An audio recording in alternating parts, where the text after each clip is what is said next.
DDH Studios, inihandog sa inyo ang Dula ng Buhay. Sa paglalakbay, nag-iipon ka ng mga alaala at tinutuklas ang saysay ng kaloob na tibok ng puso't hininga. Tayo mismo, ikaw, ako. Bigyan mo ako ng pera! Ipangsusugal mo? Hindi! Bagong sweldo ko naman ah! Nagtatrabaho ako para sa mga anak natin. Asawa mo naman ako! Baluktot ang utak mo. Kung yung ipinupunta mo sa sugalan, dapat iukol mo sa pag-aasikaso sa mga anak mo. Matutuwa pa ako sa'yo. Ay! O sige, hindi na. Makalingat ka lang, aalis ako.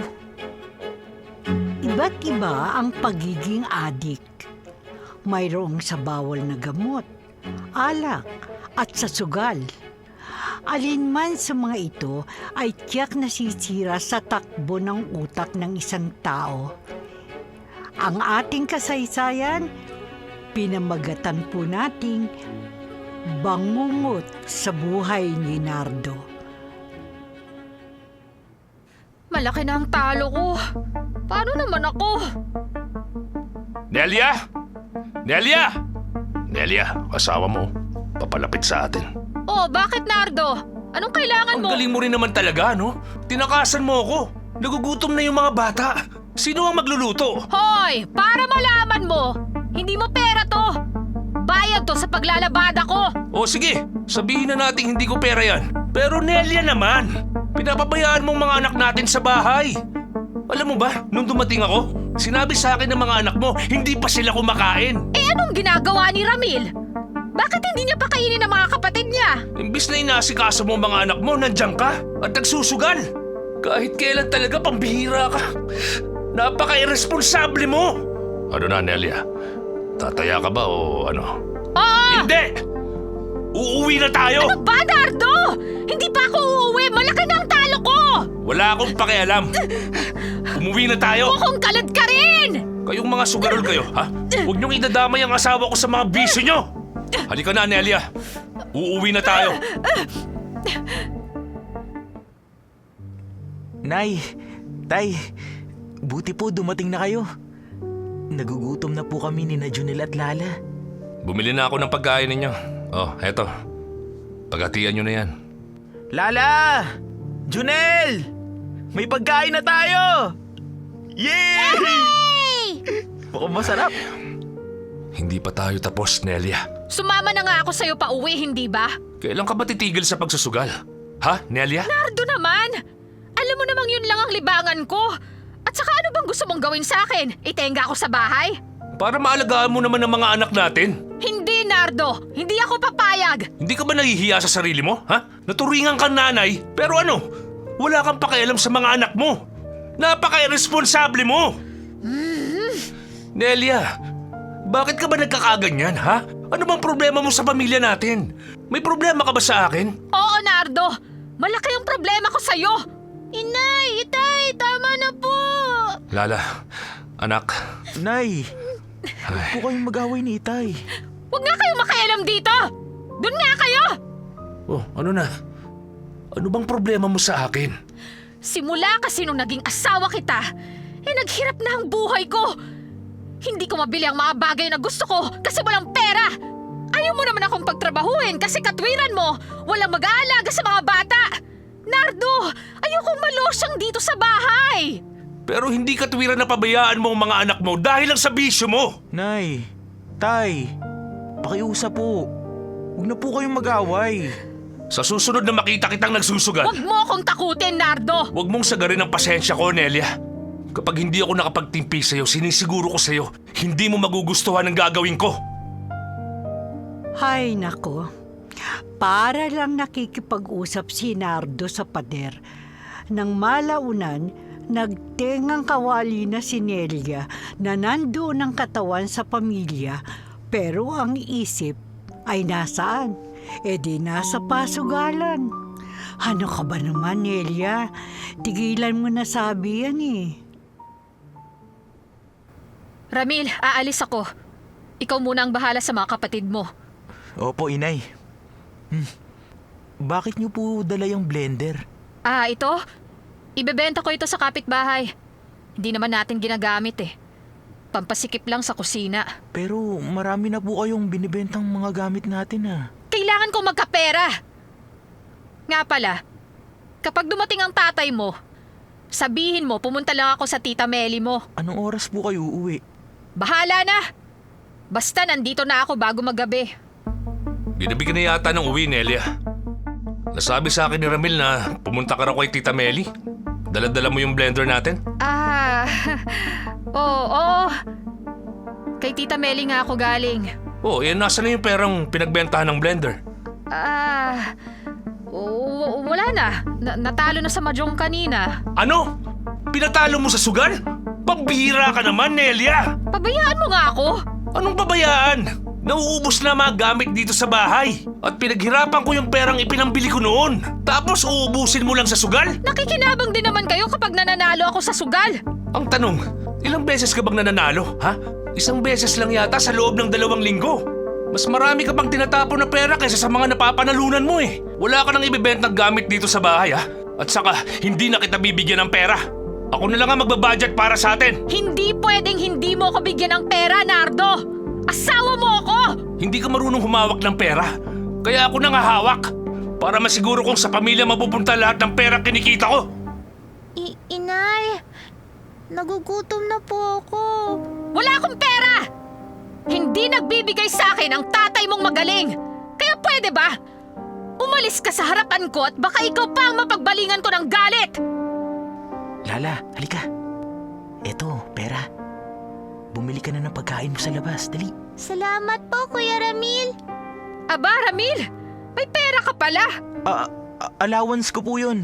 Binigay na po sa akin ni Itay. Utangin ko muna. Akin na. Pero inay, may pasok po ako mamaya. Hindi ko naman kukunin lahat. Kalahati lang. Kasi po inay. Hindi mo ako pautangin. Pagkatapos ng hirap ko sa inyong tatlo, maliit na halaga lang. Hindi mo na maipahiram sa akin. Ano po Pautang, dali. Babayaran naman kita mamaya. Mananalo ako, nararamdaman ko. Sige na nga po. Ito po yung kalahati ng allowance ko. 500. Pwede na to. Aalis muna ako, Ramil. Ikaw muna bahala riyan sa mga kapatid mo. Pag aalis ka na, dalin mo na lang sina Lala at Junel kay Tita Meli mo para maalagaan. Hindi ba sinabi ko na sa'yo, Ramil, na huwag mong bibigyan ng pera ang nanay mo? Hindi na po ako nakahindi kay inay. Kasi nagagalit na po siya. Pero tingnan mo, ikaw naman ang naperwisyo. Palagay mo ba, babayaran ka pa ng nanay mo? Parang hindi mo naman yung kilala. Ay, nako. Bibigyan na lang uli kita ng kalahati ng allowance mo. Salamat po, Itay. Ay, alam mo anak, nalulungkot ako sa ipinapakita sa atin ng nanay mo. Hindi naman siya ganyan dati. Hindi ko alam kung ano bang kasalanang nagawa ko at bigla siyang nawala ng pagpapahalaga sa atin. Wala na. Inilugmok na ng bisyo si Nelia sa sugal. Umalis ka na sabi sa lugar na yan. Kailangan na siguro itong tuktukan sa ulo para matauhan eh. Ramil, umalis na ba ang tatay mo? Opo, inay. Sige Ramil, aalis na ako. Pero inay, sabi po ni Itay, huwag daw po kayong aalis. Huwag mo akong susumbong sa tatay mo. Huwag kang mag-alala. Uuwi rin ako ng maaga. Nakahanda na rin yung mga pagkain yung tatlo. Sige na. Sige po. Ingat na lang po kayo. Kuya Ramil! Kuya Ramil! Maglalaro lang po kami ni Lala sa labas! Opo, Kuya! Gusto mo sama ka rin sa amin? Pero sinong may iwan dito sa bahay? Diyan lang naman tayo sa tapat ng tindahan ni Aling Tinay. Sige. Sasama ako sa inyo. Uy, sandali lang. Bakit parang tahimik yata ang bahay namin? Teka, mukhang walang tao ah. Nelia? Nelia! Ay, pambihira. Mukhang tinakasan na naman ako ng babaeng yun ah. Uy, bakit nakabukas ang pinto? Ramil? Junel? Lala? Nasaan na kayo? Ay, wala rin yung mga bata. Ano ba yan? Iniwang bukas yung bahay? Pambihira. Sandali nga. Nasaan na ba yung mga batang yun?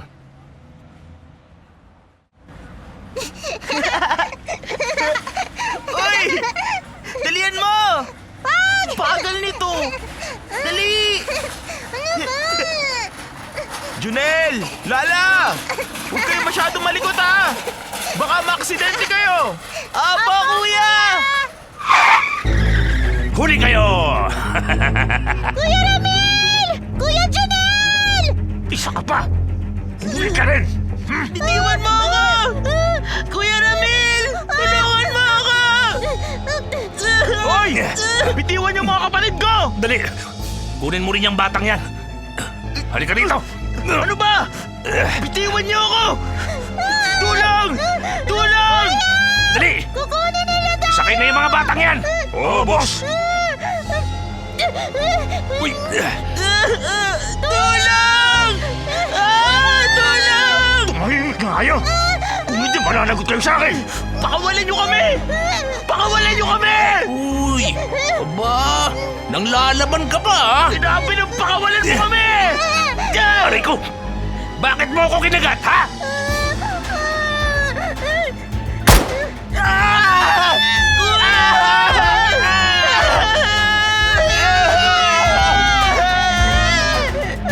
Dali!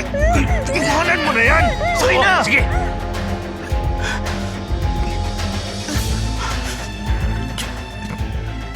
Junel.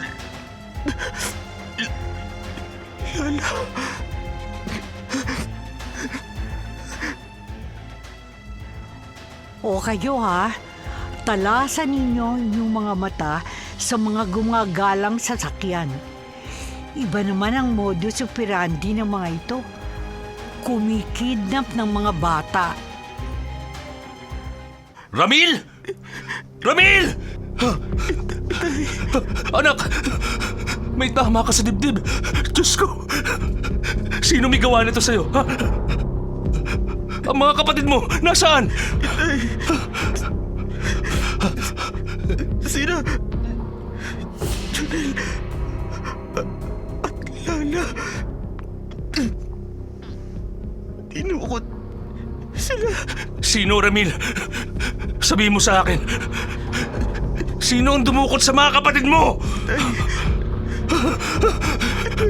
Anak ko, lumaban ka. Hindi ka mamamatay. Hindi ka mamamatay, pakiusap. Lumabang ka! Anak! Hindi. Ramil! Hindi! Ramil, gumising ka! Anak ko! Gumising ka, Ramil! Ramil, anak ko! Tulong! Binaril ang anak ko! Sa Corona! Tulong! Hindi! Hindi ka mamamatay! Hindi! Ramil! Hindi!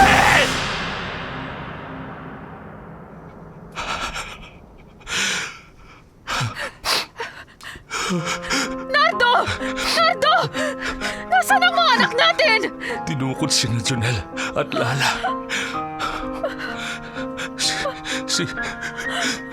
Si Ramil. Nabaril. Diyos ko po! Patay na siya.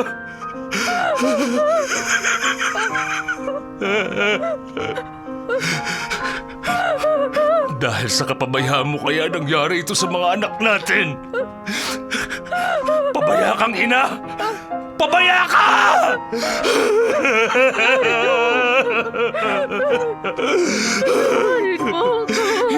Hindi kita mapapatawad. Lumayas ka sa harap ko. Layas! Ramil! Anak ko!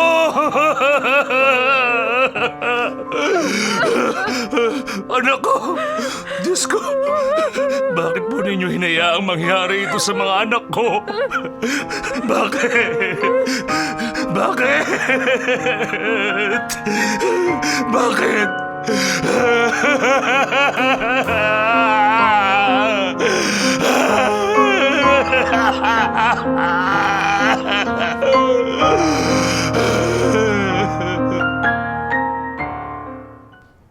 Nardo, may dala akong mga tinapay at nagtimpla ako ng kape. Eto. Kanina ka pa hindi kumakain eh. Nardo, kailangang magkalaman ng sikmura mo. Kung hindi magkakasakit ka niyan eh. Kailan pa nagkaroon ng halaga sa iyo ang pamilya mo? Pakiusap, Nardo. Hindi lang ikaw ang nasasaktan sa nangyari. Tingnan mo ang bangkay ni Ramil, ha? Tingnan mo! Kung meron kang pagmamahal sa anak mo, hindi sana siya pinaglalamayan ngayon. Oo! Inaamin ko namang hindi ako naging mabuting ina sa mga anak natin. Pero huwag mo naman sanang isisi sa akin ang lahat. Kanino ko isisisi, ha? Sa kapitbahay? Sa tambay rin sa kalye? Sa Diyos? Ha? Nelia, alam nating pareho mong kasalanan kung bakit namatay si Ramil. At nadukot sina Junel at Lala. Nardo! Sa totoo lang, natatakot na ako para kina Junel at Lala. Hanggang ngayon, wala pa rin mahanap na lead ang mga pulis sa kung sinong dumukot sa mga anak natin.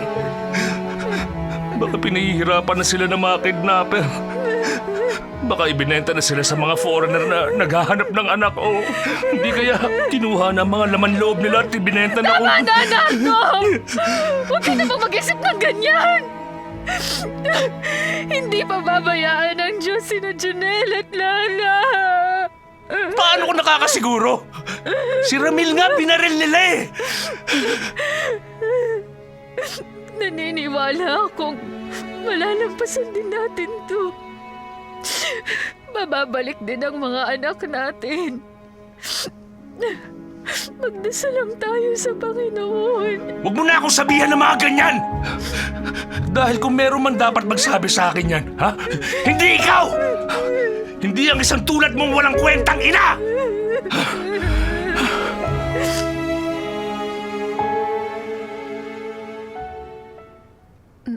Nardo,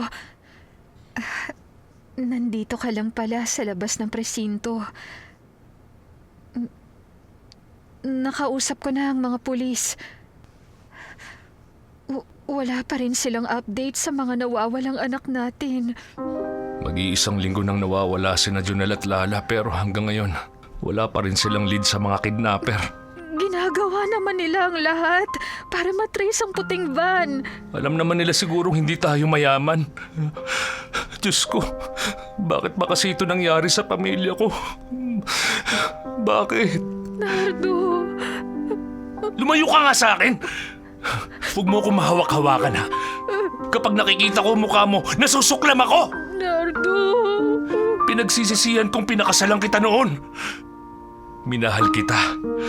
At sinubukan ko namang maging mabuting asawa sa'yo kahit na pinikot mo lang ako. Pero imbis na magpakita ka ng dahilan para mahalin kita, lalo mo lang pinalaki ang pagitan sa ating dalawa. Kahit kailan, hindi ka naging mabuting asawa sa akin at ina sa mga anak natin. Dahil sa'yo kaya namatay si Ramil at nawawala pa rin ang dalawang anak natin. Patawarin mo ko, Nardo. Huli na ang lahat para magsisi ka sa kasalanan mo, Nelia! Umalis ka sa harap ko at ayoko nang makita ka pa.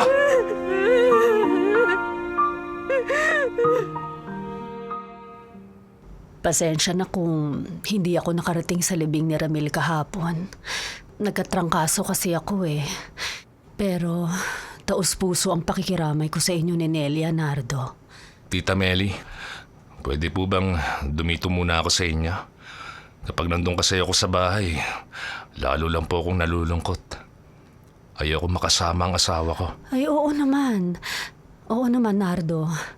Magpalipas ka muna ng sama ng loob mo kay Nelia. Salamat po, tita.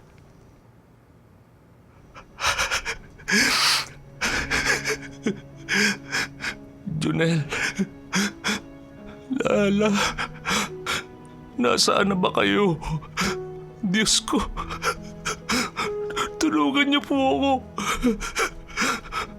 Makita na sana ang mga anak ko. Nardo, kakain na tayo. Pasensya na po, Tita Meli. Wala po kasi akong ganang kumain. Hinahanap na ng mga pulis ang mga anak mo. Maghintay na lang tayo at magdasal. Ay, teka, sandali ah. May kumakatok sa pinto. Titignan ko lang kung sino. Tita Meli, Oh, anong ginagawa mo rito? gusto ko lang makausap ang asawa ko. Wala tayong pag-uusapan. Umalis ka na rito. Nardo, nandito ako para magtulungan tayo sa paghahanap sa dalawa nating anak. Oo, malaki ang kasalanan ko sa inyong lahat. Pero pinagsisisihan ko na yun.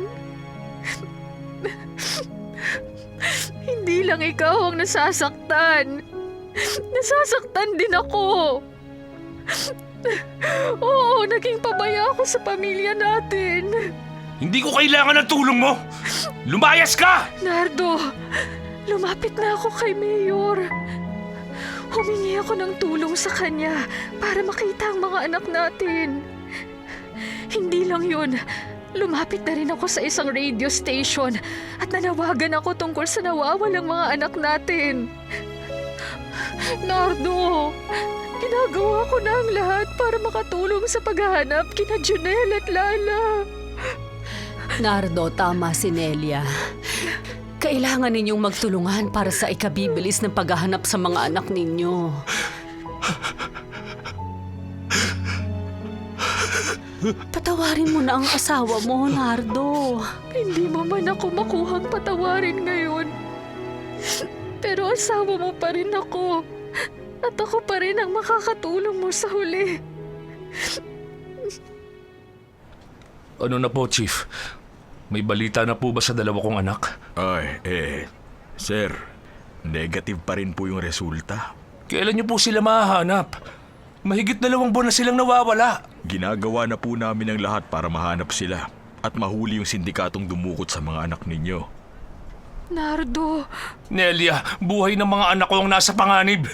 Hindi natin alam kung buhay pa sina Junel at Lala. At matagal na tayong naghahanap. Alam ko po ang nararamdaman nyo, sir. Pero sana maunawaan nyo rin po kami. Hindi po madali ang paghahanap sa mga anak nyo. Lalo na't walang nakasaksi sa pangyayari.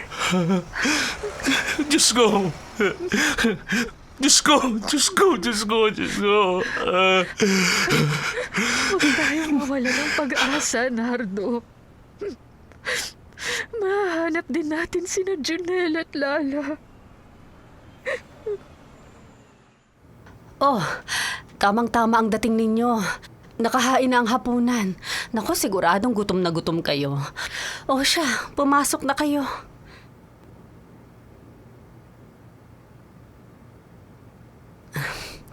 Siya nga pala, napakopya ko na pala itong poster na ipapaskil natin sa mga poste na madadaanan natin. Bale, 100 din yun. Kumusta naman ang lakad ninyo kanina? Naipanawagan nyo na ba sa radio station sina Junel at Lala? Opo, Tita Meli. Tapos bukas pupunta ulit kami sa TV station para manawagan din doon. Sana mahanap na ang mga anak ninyo bago sumapit ang kaarawan mo, Nardo. Nardo, umiiyak ka na naman. Mag-4 na buwan na kasi tayong naghahanap eh. Pero hindi pa rin natin sila makita. Nawawala na ako ng pag-asa, Nelia. Nardo, huwag kayong sumuko ni Nelia. Makahanap niyo rin ang mga anak ninyo. May awa ang Diyos. Nardo, gising ka pa? Teka, anong oras na ba? 3:00 na pala ng madaling araw. Pero kailangan pa rin nating magpahinga. Paano natin mahahanap ang mga anak natin kung magkakasakit tayo? Kailangan mo ring alagaan ang sarili mo. Sinusubukan ko naman matulog kaso madalas akong binabangungot. Hindi ko na alam ang gagawin ko, Nelia. Para na akong mababaliw. Sobrang sakit ng nararamdaman ko kasi ako nag-aalala sa mga anak natin magmula pa noong sanggol pa lang sila.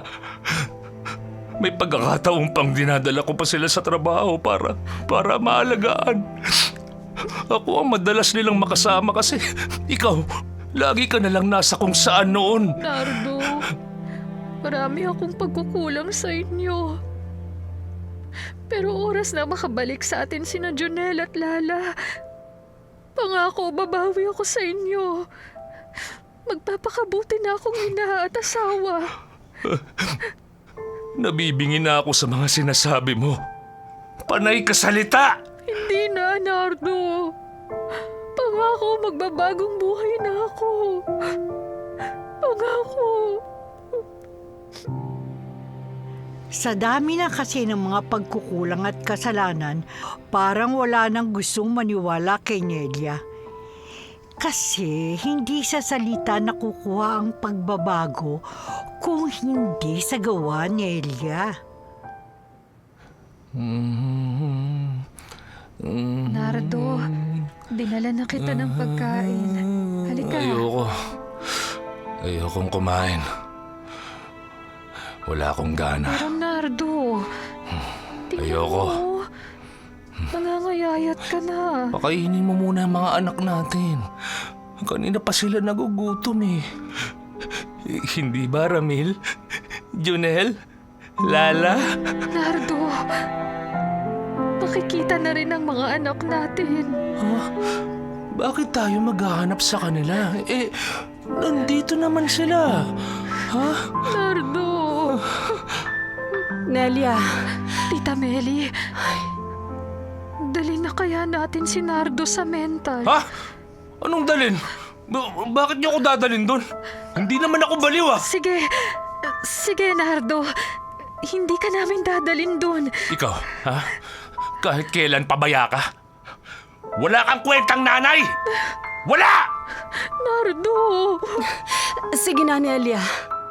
Lumabas ka na. Ako na ang magpapakain kay Nardo. Wala kang kwentang ina! Wala kang kwentang ina! Wala kang kwentang ina! Nardo!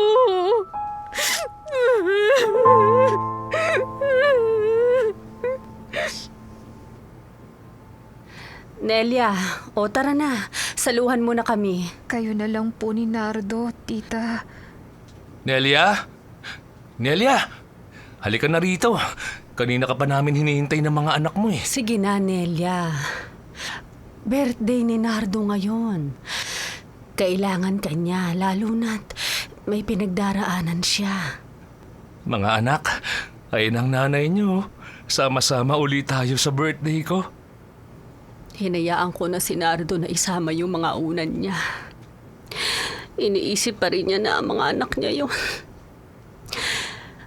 O sige na, kumain na tayo. Oh, bakit ka malungkot, Nelia? Dapat nga masaya tayo ngayong birthday ko eh. Hindi ba mga anak? Oh, nakita mo yun?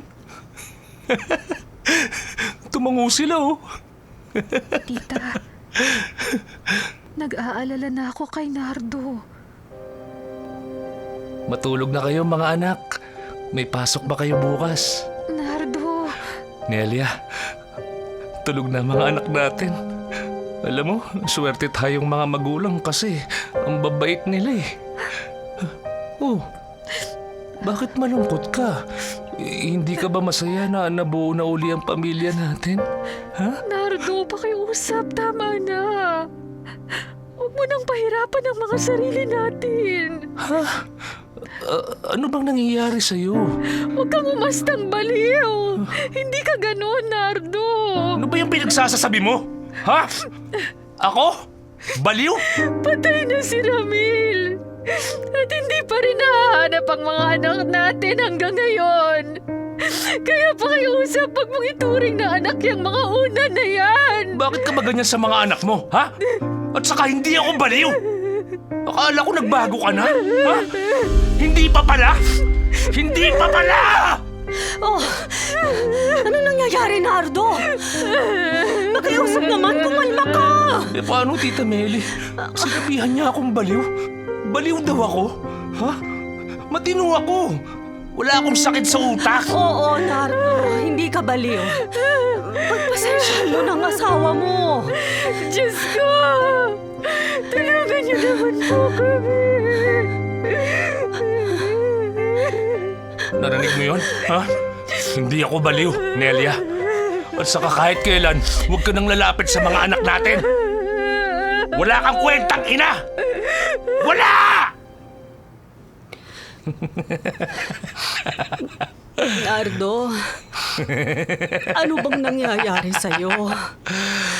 Huwag ka namang umarte ng ganyan.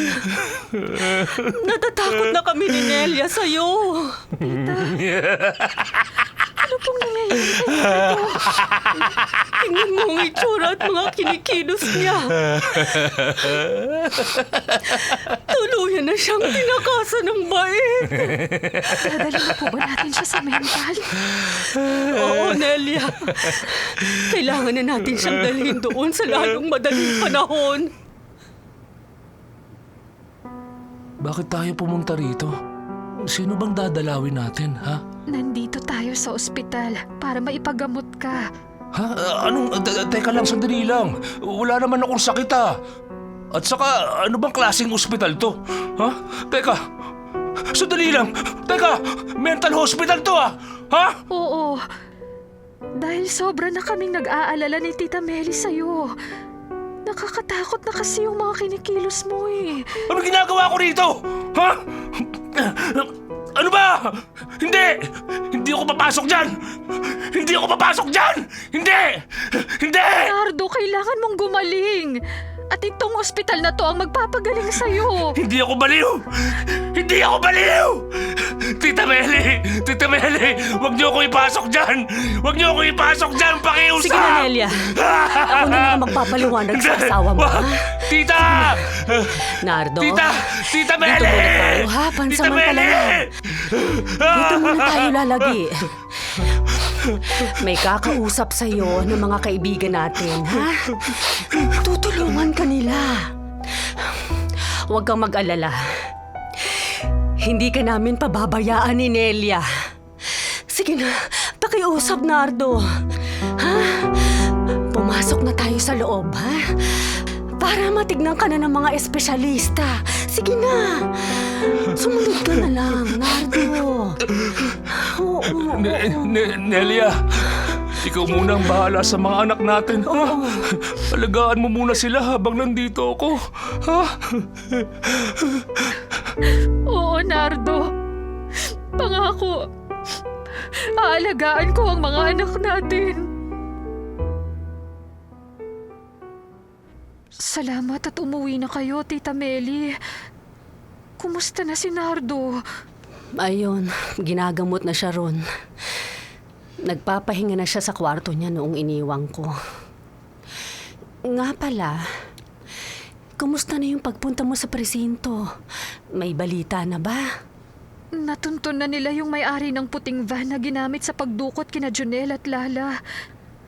Nakaharnap pala yung sasakyan at wala pa ring pagkakakilanlan ng mga kidnapper. Nawawalan na ako ng pag-asang makikita ko pa ang mga anak ko. Susuko ka na sa paghahanap sa kanila, Nelia. Ilang buwan na tayong naghahanap.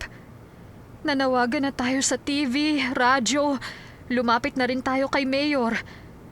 Pero hanggang ngayon wala pa rin nangyayari. Ayoko mang isipin pero baka hindi ko na makikita sina Junel at Lala. Huwag ka naman mag-isip ng ganyan. Si Nardo nawala na rin ng pag-asa kaya nawala na sa katinuan ang pag-iisip niya.